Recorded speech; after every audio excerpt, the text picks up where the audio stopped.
ઓમ નમો ભગવતે વાસુદેવાય. નમસ્તે મિત્રો, સ્વાગત છે તમારું કેટી કોમરેડ ચેનલમાં.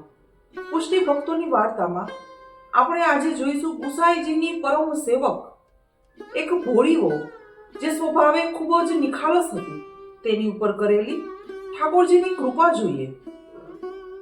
રામદાસ અને તેની માતા શ્યામા શ્રી ગુસાઈજીના સેવક થયેલા હતા. શ્રી ગુસાઈજીએ એમને સેવા માટે શ્રી ઠાકોરજી પણ પધરાવી આપેલા. પ્રભુની સારી કૃપા હતી અને સાનુભાવ જણાવતા. પુત્ર મોટો થયો, પરણાવ્યો અને વહુ ઘેર આવી. નામ તો એનું સ્નેહલતા હતું, પણ સૌ એને ઘેલી વહુ કહીને જ બોલાવતા. દુનિયાનો વ્યવહાર કે રીતભાતનું જ એને ભાન નહોતું. તો છળ કપટ પ્રપંચ તો એ જાણે ક્યાંથી હોય. સીધી સાદી સરળ અને સ્નેહાળ વહુ ઘરનું સાધારણ કામકાજ કર્યા કરે. સાસુ સેવામાં તો એને કેમ કરીને નવરાવે. એક તો એને બ્રહ્મ સંબંધ ન હતું અને હોય તો એ સેવાની રીત તો એને આવડે જ ક્યાંથી. સાસુને તો જરાય આશા જ ન હતી. પણ ભગવાનની લીલા કંઈક જુદી છે. ભોળાના ભગવાન કહેવાય છે ને. પ્રભુને એના પર કૃપા કરવાની ઈચ્છા થઈ. થોડા જ સમયમાં શ્રી ગુસાઈજી એ ગામમાં પધાર્યા. રામદાસ તો બહાર ગામ ગયેલો હતો. સાસુ શ્રી ગુસાઈજીના દર્શને જવા તૈયાર થઈ.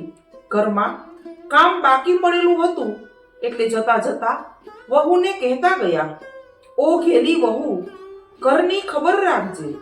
આ કામ પડ્યું છે તે પૂરું કરજે. હું શ્રી ગુસાઈજીના દર્શન કરવા જાઉં છું. પછી તારે પણ જવાનું છે. બીજું તો તું શું અજવાળું કરવાની, પણ તને નામ તો પમાડીએ. ઘર સૂનું મૂકીને બે જણ સાથે નહીં જવાય. પછી તું જજે. વહુ કહે છે, સારું સાસુજી. એને તો દરેક વાતમાં હાજી હાજી જ કરવાનું હતું. પોતાની સમજ નહીં એટલે શું થાય. સાસુ ગઈ. શ્રીફળ ભેટ કરી ચરણ સ્પર્શ કર્યા. સાથે વિનંતીએ કરી, મહારાજ, દીકરાને પરણાવ્યો છે. વહુને નામ પમાડવું છે. હું ઘેર જઈને એને આપની પાસે મોકલું છું. હમણાં જ આવશે. પણ પ્રભુ, એ ભોળી બહુ જ છે હો. સાસુ ગઈ. વહુને શ્રીફળ ભેટ આપીને મોકલી. જતા જતા સૂચન પણ કર્યું, તને નામ પમાડવા માટે શ્રી ગુસાઈજીને વિનંતી કરીને આવી છું. તારે બીજું કંઈ કરવાનું નથી. તારે તો એટલું જ કરવાનું કે પોતે જે બોલે એ રીતે જ તારે બોલવાનું. જોજે કઈ બીજા ગાંડા વેડા ન કરતી. વૈષ્ણવો વચ્ચે ઘરની ફજેતી ન કરાવતી. સારું સાસુજી, તમે કહો છો એમ જ કરીશ. એ બોલશે એ રીતે બોલીશ. એટલું તો મને આવડશે. વહુ પૂરેપૂરી કહ્યાગરી હતી. શ્રી ગુસાઈજી ગાદી પર બિરાજે છે. આગળ વૈષ્ણવોની ભીડ છે. વહુ તો સૌની પાછળ હાથમાં શ્રીફળ લઈને ઊભી રહી છે. શ્રી ગુસાઈજીએ એને જોઈ, અનુમાનથી ઓળખી, વૈષ્ણવોને પૂછી પણ લીધું અને એને સંબોધીને પોતે બોલ્યા, અલી વહુ, આગળ આવ. ત્યાં તો પાછળ ઊભી ઊભી એ પણ મોટેથી બોલી, અલી વહુ, આગળ આવ. અને સૌ ખડખડાટ હસી પડ્યા. પરિસ્થિતિ શ્રી ગુસાઈજી સમજી ગયા. વૈષ્ણવો એને સમજાવવા લાગ્યા. ત્યારે શ્રી ગુસાઈજીએ આજ્ઞા કરી, એની સાસુ મને કહી ગઈ કે વહુ કશું સમજતી નથી, માટે તમે કોઈ બોલશો નહીં. એ નહીં સમજે. વૈષ્ણવો ચૂપ થઈ ગયા. શ્રી ગુસાઈજી ગાદી પરથી ઉઠીને એની પાસે પધાર્યા. એને અડધો ઘૂંઘટ ખેંચેલો હતો. શ્રી ગુસાઈજીએ આજ્ઞા કરી, વહુ, તારો જમણો કાન ખોલ. અને સામેથી પેલીએ પણ એ જ કહ્યું, વહુ, તારો જમણો કાન ખોલ. અને ફરીથી વૈષ્ણવોમાં હાસ્યનું મોજું ફરી વળ્યું. આ વખતે તો શ્રી ગુસાઈજી પણ હસ્યા. પછી પાસે ઊભેલા કોઈ વૈષ્ણવ બહેને એનો ઘૂંઘટ જરા ઊંચો કર્યો ને જમણો કાન ખોલ્યો. શ્રી ગુસાઈજીએ 3 વાર મંત્ર શ્રી કૃષ્ણ શરણમ મમ એને બોલાવ્યો. વહુ જેવો આવડ્યો તેવો મંત્ર પણ બોલી. પછી યાદ આવ્યું ને પેલી હાથમાંથી શ્રીફળ ભેટ આપની પાસે ધરી દીધી. દંડવત કે ચરણ સ્પર્શ કરવાનું તો એની સાસુએ કહ્યું જ નહોતું. તે તો એમ જ ત્યાંથી નીકળી અને ઘેર આવી. વહુ ઘેર આવી, સાસુએ પૂછપરછ કરી. વહુએ જે હતું તે બધું જ કહી દીધું. સાસુ સમજી ગઈ કે વહુ ત્યાં કંઈક બાફી આવી છે. તે તો પાછી તરત પહોંચી શ્રી ગુસાઈજી પાસે. જઈને દંડવત કર્યા અને હાફડી ફાફડી કહેવા લાગી, મહારાજ, મારી વહુએ તો આજ આપને શ્રમ કરાવ્યો. હું ભૂલી ગઈ કે એને મારી સાથે ન લાવી. સાવ મૂર્ખી છે પ્રભુ. શું થાય, આપને દંડવત પણ ન કર્યા અને ઘેર આવતી રહી. શ્રી ગુસાઈજી હસ્યા અને બોલ્યા, અરે શ્યામાબાઈ, તું આ શું કહે છે? તારી વહુએ તો અમને ઘણો જ આનંદ કરાવ્યો અને તું જોજે, તારા પર પણ નહીં હોય એવી કૃપા શ્રી ઠાકોરજી એના પર કરશે. એ ભલે ભોળી કે મૂર્ખી રહી, પણ એનું હૃદય શુદ્ધ અને સ્નેહાળ છે. એ લીલાનો દેવી જીવ છે. ભગવાનને ચતુરાઈ જોઈતી નથી. ચતુરાઈ તો ભગવાન પાસે છે જ. એમને તો હૃદયનો શુદ્ધ પ્રેમ જોઈએ છે. તે તો વહુ પાસે ઘણો જ છે. તું એની પાસે સેવા પણ કરાવજે. સાસુ વિનંતી કરે છે, મહારાજ, બ્રહ્મ સંબંધ વિના સેવા કેવી રીતે કરાવું? અને જેણે નામ પમાડતા આવી મૂર્ખાઈ કરી, તે બ્રહ્મ સંબંધ શું લેવાની અને સેવાય શું કરવાની છે? અરે શ્યામાબાઈ, આજે જ એને બ્રહ્મ સંબંધ કરાવવું છે અને તે તારે ઘેર આવીને કરાવશું. મહારાજ, જરૂર પધારો. મારું ઘર પાવન કરો. ભોજન પણ મારા ઘેર જ કરજો.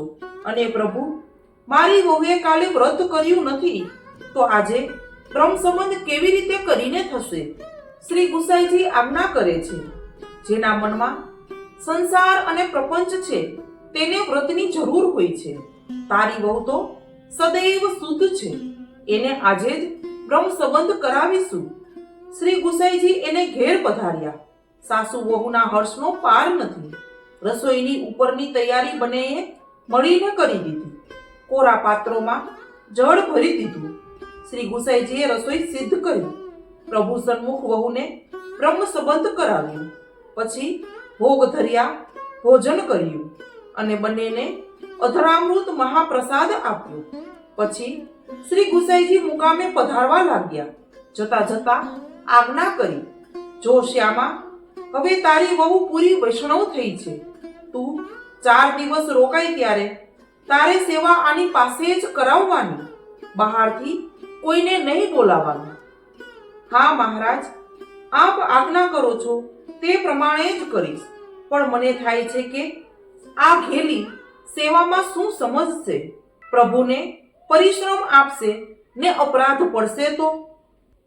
શ્યામા, તું ચિંતા ન કરીશ. એને બધું પ્રભુ શીખવશે.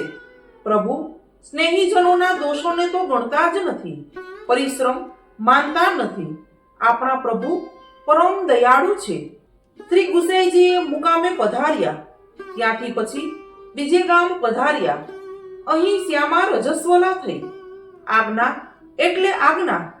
સાસુ વહુને કહે છે, લે હવે કર સેવા. તારે કરવાની છે. શું કરવું ને કેમ કરવું તે સાસુએ બને તેટલું વહુને સમજાવ્યું. સાથે એ પણ કહ્યું કે પ્રભુને શિંગાર સારી રીતે ધરજે. રોજ ઘરમાં દર્શન તો કરે છે ને, એ રીતે શિંગાર ધરજે અને એવા ધરજે કે પ્રભુ હસીને સામા આવે. બીજું તો હું સી રીતે બતાવું? મારાથી અંદર અવાય નહીં, જોવાય નહીં. તું અપરસમાં હોય ત્યારે તારી સાથે બોલાય નહીં. હવે મારે કપડાં ધોવાના છે, તે લઈને નદીએ જાઉં છું. આવતા સાંજ પડશે. તું સવાર સાંજની સેવા બધી બરાબર કરજે. કઈ ગોટાળો ન કરતી, સમજીને? સાસુ તો ગઈ. વહુના હર્ષનો હવે પાર નથી. એના મનમાં થાય છે, શ્રી ગુસાઈજીએ કેવી કૃપા કરી. હવે મને સેવા કરવાની મળશે. હું એવી સેવા કરું, એવા શિંગાર ધરું કે પ્રભુ રાજી રાજી થઈ જશે. વળી એ વિચારે છે, સાસુએ સમજાવ્યું પણ મને બહુ સમજ પડી નથી. પણ શું વાંધો છે? ગુરુદેવે આજ્ઞા કરી છે કે શ્રી ઠાકોરજી બધું શીખવશે. વહુમાં બુદ્ધિ ઓછી છે, પણ શ્રદ્ધા તો પૂરેપૂરી છે. દૈવી જીવ છે ને, દૈવી જીવો સ્વાભાવિક રીતે જ શ્રદ્ધાયુક્ત હોય છે. વિશેષમાં ગુરુદેવની પૂર્ણ કૃપા થઈ છે. વહુએ જલ્દી નાહી લીધું. ખૂબ કાળજીથી એક પછી એક કાર્યો કરતી જાય છે. દરરોજ સાસુજી જે કરતા તે એ જોયા કરતી.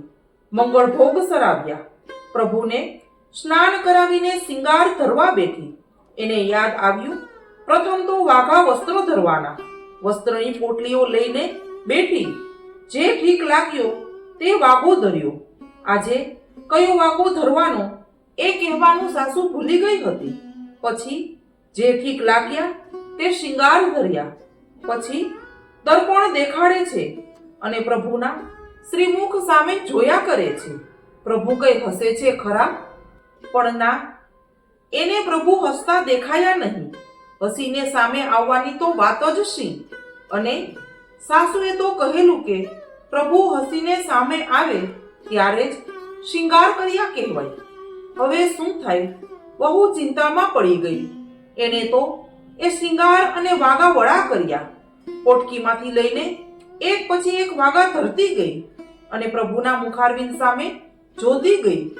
હજુ પ્રભુ હસતા નથી. ત્યારે આજે કયો વાગો ધરવાની આપની ઈચ્છા હશે? મને શું ખબર પડે? એ કંઈ કહેતાય નથી ને હસતાય નથી. જુદા જુદા વાગા ને તેની પર પાછા જુદા જુદા શિંગાર અદલ બદલ કરીને ધરતી જાય છે. ફરી ફરીને દર્પણ દેખાડતી જાય છે. જુએ છે કે પ્રભુ હજુ હસતા નથી. કલાકો વીતતા ગયા ને એ બધું ગભરાઈ ગઈ. હવે હું રસોઈ ક્યારે કરીશ? ભોગ ક્યારે ધરાશે? સાંજની સેવા તો પાછી બાકી છે. સાસુજી આવી પહોંચશે અને ખીજાશે. કહેશે કે તું તો ઠંડી ભીત જેવી છે. સાંજ પડી ગઈ તોય રાજભોગ ન કર્યા. હવે શું કરું પ્રભુ? એની વિમાસણનો પાર ન રહ્યો.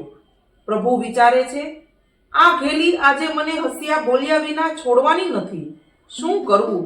ત્યાં તો વહુ બોલી, પ્રભુ, મારી સાસુ આગળ તો તમે રોજ હસતા હશો અને મેં આટલું કર્યું તોય કેમ હસતા નથી?